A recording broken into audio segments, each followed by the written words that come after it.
धन्यवाद कमलेश जी। सबसे पहले तो अनूप भार्गव जी को बहुत बधाई कि इतना महत्वपूर्ण कार्यक्रम उन्होंने आयोजित किया। जब वो इसे आयोजित करने जा रहे थे तो प्रारंभिक बातचीत मेरी उनसे हुई थी और जी। दुष्यंत जी की जयंती के अवसर पर ही इसे किया जाए, ऐसा सोचा गया था। तो बहुत ही सुंदरता से और इतने अच्छे लोग इसमें आए, बहुत सारे गजलकार भी इसमें हैं, तो उन सबको भी मैं धन्यवाद देता हूँ। और जिस तरह से अनन्या पत्रिका शुरू हुई है और एक ऑनलाइन मोड का प्रयोग उन्होंने शुरू किया है, मुझे लगता है कि ये विश्व रंग की अवधारणाओं का विस्तार ही है। क्या और बात है। अनूप बिल्कुल जी बिल्कुल। इसके लिए बधाई के पात्र हैं। आपसे मेरा ही सीखा है सर। हाँ आपसे। जी बिल्कुल, मैं कहने ही वाला था कि अनूप विश्व रंग 2019 में भोपाल आए थे और हम लोगों की काफी बातें उसके बाद होती रही हैं। हम सब एक ही काम में लगे हैं और मुझे लगता है कि हिंदी और भारतीय भाषाओं का विस्तार हम सबका लक्ष्य है। वो मोड जो भी हो, तो मैं अनन्य पत्रिका को भी बधाई देता हूँ और जो सब लोग इससे जुड़े हैं उनको भी बहुत बधाई देता हूँ। बहुत बहुत धन्यवाद। मैं समय बहुत कम लूंगा, 5-7 मिनट में बात कह दूंगा क्योंकि बहुत सारी बातें कह दी गई हैं और उनको रिपीट करने का कोई अर्थ नहीं है। आलोक भाई यहाँ हैं और सबसे पहले उनसे ये कहूँ कि उनको देखते हुए कहूँ कि दुष्यंत जी हमारे मोहल्ले में ही रहते थे जहाँ हम लोग क्या रहते थे बात शुरू में। और आलोक हमारे बचपन के खेल कूद के साथी हैं, बाद में उनसे बहुत सारी बातें भी होती रहती हैं। भोपाल में जब वो आए तो बहुत सारे कार्यक्रमों में मुलाकात होती है, पर आज मैंने पहली बार देखा कि आलोक इतनी अच्छी तरह अपने पिता के बारे में और उनके फॉर्म के बारे में बात कर सकते हैं। जी अक्सर बिल्कुल। आलोक चुप रहते हैं, हम्म। अक्सर आलोक अपनी बात कहने से झिझकते हैं, पर शायद ये इस प्लेटफॉर्म का ही महत्व होगा और शायद अनूप जी आप सबका प्रेम होगा कि आलोक को ये सब कहने के लिए आपने प्रवृत्ति किया। तो आलोक तुम्हें बहुत बधाई। और मैं समझा कि तुम अच्छा बोलते हो और बहुत बढ़िया बोलते हो, तो आगे तुम्हें कष्ट दूंगा और कई चीजों में तुम्हें बुलाऊंगा। आलोक हमारे बड़े गहरे मित्र हैं और ये भी ठीक है कि श्रीमती त्यागी यानी आलोक की माँ ने मुझे हिंदी पढ़ाई। अ, जो प्रारंभिक हमारे गुरु हिंदी के रहे उसमें श्रीमती रामेश्वरी त्यागी और श्री प्रभाकर श्रोत्री, ये दोनों लोग थे और दोनों ही हमारे स्कूल में थे और दुष्यंत जी उसमें आया जाया करते थे।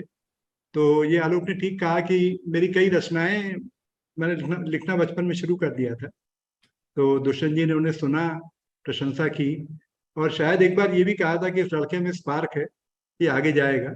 तो ये ठीक उन्होंने कहा कि यदि वो रहते तो आज बड़े खुश होते। और मैडम तो अभी अभी पिछले 1 साल पहले ही गई हैं, तो वो भी उनका भी बड़ा स्नेह मेरे ऊपर रहा। तो दुष्यंत जी के परिवार से, अपूर्व से, अर्चना को भी मैं जानता था क्योंकि वो हमारे आसपास ही रहती थी और गहरा मेरा तादाद में रहा है। तो मुझे बहुत खुशी है कि आपने ये कार्यक्रम आयोजित किया। जहाँ तक आज के पूरी चर्चा का सवाल है, उसे रिपीट करने की आवश्यकता नहीं है, लेकिन क्योंकि अध्यक्ष हूँ मैं, तो मैं सब वक्ताओं को बहुत धन्यवाद दे देता हूँ, बधाई दे देता हूँ। अनूप वशिष्ठ ने एक्चुअली शुरुआत में पूरा आधार तैयार कर दिया था जिसमें उन्होंने दुष्यंत की गजलों का व्यापक विश्लेषण करते हुए, कोट्स देते हुए, उद्धरण देते हुए ये बताया कि उनके बहुत सारे रंग हैं जिसमें प्रतिरोध भी है, प्रेम भी है और उनकी रचनाशीलता पर एक बड़ा उन्होंने ये भी कहा कि गजल को एक नई जमीन दुष्यंत प्रदान करते हैं और वो जमीन उसके पहले की जमीन से बहुत अलग है। अगर रोमांस और प्रेम उसका मूल स्वर उसके पहले रहा हो, तो दुष्यंत उसको एक प्रतिरोध की जगह पर लाते हैं, दुष्यंत उसको एक अ, बदलाव की जगह पे लाते हैं। और उनके शेर लगभग वैसे हैं जैसे कि हमें गालिब के शेर याद रहते हैं और कहीं हम सुनते हैं और बाद में देखते हैं तो मालूम पड़ता है अरे ये तो गालिब का शेर था।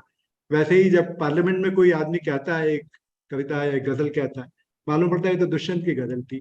तो बड़े कोट करने वाले और बहुत लोगों के बीच में रचे बसे कवि दुष्यंत हैं। आलोक ने थोड़ा भाषा का सवाल उठाया, आलोक श्रीवास्तव ने, जिसमें ये तो मानते हैं कि वो गजल के ब्रांड एम्बेसडर हैं, लेकिन वो ये मानते भी हैं कि वो हिंदी और हिंदुस्तानी भाषा के ही गजलकार हैं। और उनको ये कह के सीमित न किया जाए कि वो सिर्फ एक भाषा के गजलकार हैं। असल में वो गजलकार हैं, इसलिए से उन्हें स्वीकार किया जाना चाहिए, और वही हम सब मानते भी हैं। एक महत्वपूर्ण बात जो प्रताप ने कही वो ये कि कविता जो उस समय पर्याप्त नहीं थी अपने समय को प्रतिबिंबित करने के लिए, उसमें दुष्यंत एक नई जुबान की तलाश करते हैं। इस बात की तलाश करते हैं कि कैसे अपनी कहानी को बदला जाए। और बाद में हमारे मित्र ने कहा कि 25 साल का जो उनका संघर्ष था वो उन्हें उस जगह पर लाता है जो गजल कहने को प्रेरित करता है। तो दुष्यंत मूलतः कवि हैं, नाटककार हैं, और वो आम व्यक्ति की तरह पास हो जाते अगर उनके भीतर वो आग और संघर्ष नहीं होता। और उन्होंने अंततः गजल के फॉर्म को चुना। मैं अभी 1-2 मिनट के बाद में ये कहूंगा कि ये भविष्य को देखने की क्या दृष्टि थी और आज के समय में उसकी क्या जरूरत है, इसके बारे में बात करूंगा। अशोक रावत जी ने बहुत सारे विस्तृत बातचीत की, और उनका भी ये मानना था कि गजल किसी भी भाषा में लिखी जाए वो है गजल का फॉर्म। और हमारे यहाँ तो अब बुंदेलखंडी में यानी बोलियों में भी गजलें लिखी जा रही, और जी बिल्कुल। बुंदेलखंडी के हमारे कवि बहुत अच्छी गजल लिख रहे हैं। तो गजल का फॉर्म परकोलेट हो रहा है, वो फॉर्म लोकप्रिय हो रहा है, वो अपने फॉर्म के कारण लोकप्रिय हो रहा है। और हिंदी में गजलकार बहुत सारे रहे, लेकिन दुष्यंत अपनी चेतना के कारण महत्वपूर्ण है। और जैसा उन्होंने नई कविता से हटते हुए प्रयोग किया, जिस जगह पर वो भाषा को लाए, इसलिए महत्वपूर्ण है। गजल का फॉर्म तो हमारे देश में बहुत, भारतेंदु ने भी गजलें लिखी है। अगर आप देखेंगे तो भारतेंदु हिंदी के प्रवर्तक थे, उन्होंने गजलें लिखी, और भी बहुत सारे नाम लिखे। तो ये जो जिस जिस कहन की तलाश थी और जिस चेतना की तलाश उस समय में थी, उसको मैच हो पाना, जब रूप और कथ्य मैच कर लेता है तब हम एक बड़ी बात कह पाते हैं। इसलिए दुष्यंत मुझे महत्वपूर्ण लगते हैं। हरे राम समीप जी का वक्तव्य भी बहुत अच्छा, और एक तरह से लिखित वक्तव्य उन्होंने दिया, जिसमें युग प्रवर्तक तो उन्होंने माना ही, लेकिन परिवर्तन की चेतना वाला कवि उन्होंने कहा। और प्रेम और ये परिवर्तन पीड़ा से उनके मन में पैदा हुई जो बात है उससे निकलता है। तो ये एक मूल धारा दुष्यंत की मानी जा सकती है कि उनके व्यक्तिगत और सामाजिक संघर्षों से एक में एक होना, और उसके लिए गजल के फॉर्म को चुनना, मुझे लगता है ये एक बड़ा बात है। आलोक जब बता रहे थे तो उन्होंने निर्भीकता, हिम्मत आदि की बात की। मैंने दुष्यंत जी को देखा है, मैं सौभाग्यशाली हूं कि मैंने उन्हें देखा। बहुत ही सुंदर व्यक्तित्व था उनका, मतलब बहुत सुंदर आदमी थे, मतलब पुरुष की तरह, जो एक आकर्षक पुरुष होता है वैसे थे। मैं छोटा था, 15-20 साल उनसे छोटा रहा उनका, और वो बहुत छोटी उम्र में गए। मतलब वो 42 साल की उम्र में तो चले ही गए। आप सोचिए कि अगर वो 50 साल, 60 साल, 70 साल तक जीवित रहते तो उनकी रचनात्मकता किस शिखर पे पहुंचती, और वो क्या कौन से और परिवर्तन लेती। मुझे लगता है ये भी एक सोचने की बात है। देखना है कि दुष्यंत बहुत कम उम्र में चले गए। अंत में ये कह के कि आज के समय में कविता की क्या समस्या है और आज के समय की कविता क्या सीख सकती है दुष्यंत से, इस पर एक बात कह के समाप्त करूंगा। मित्रों, पता नहीं कैसे दुष्यंत को यह आभास था कि आगे चलकर टेक्नोलॉजी जो है और विश्व की जो गतिमानता है, वो पूरा दृश्य जो है वो आपको आच्छादित कर लेगा, और उसके भीतर से यथार्थ की पहचान करना अत्यधिक मुश्किल हो जाए। मतलब आज जो गति है समय की और जो टेक्नोलॉजी की गति है, उससे आप दृश्य के बाहर निकल ही नहीं पाते, आपको दृश्य ने घेरा हुआ है।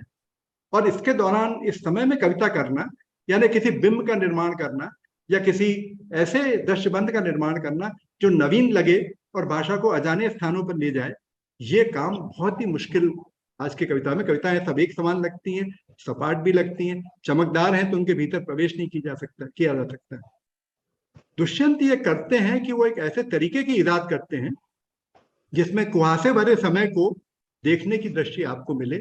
मुझे लगता है कि ये उनका सबसे बड़ा उपकरण और टूल है। आज भी जब हम अपने समय की पहचान करें, वो तो और ज्यादा लेयर्ड हो गया। आज का समय और ज्यादा लेयर्ड है, आज का आकाश में और ज्यादा कोहरा घना है, और उसके भीतर आप प्रेम, करुणा, दया, शौर्य, बदलाव, परिवर्तन, वो गुण अगर ढूंढना चाहते हैं तो आपको ऐसी नई फॉर्म, नए भाषा की इजाद करनी पड़ेगी जो उस समय दुष्यंत ने की। ये लगता है कि हमारा अपना सबका काम होगा उससे हम उपकरण और टूल जरूर ले सकते हैं, लेकिन अपने यथार्थ की पहचान का जो बड़ा काम दुष्यंत ने अपने समय में किया वही उनको महान बनाता है। और उसमें से जो बदलाव और परिवर्तन की बात उन्होंने की वो एक शाश्वत बातचीत है।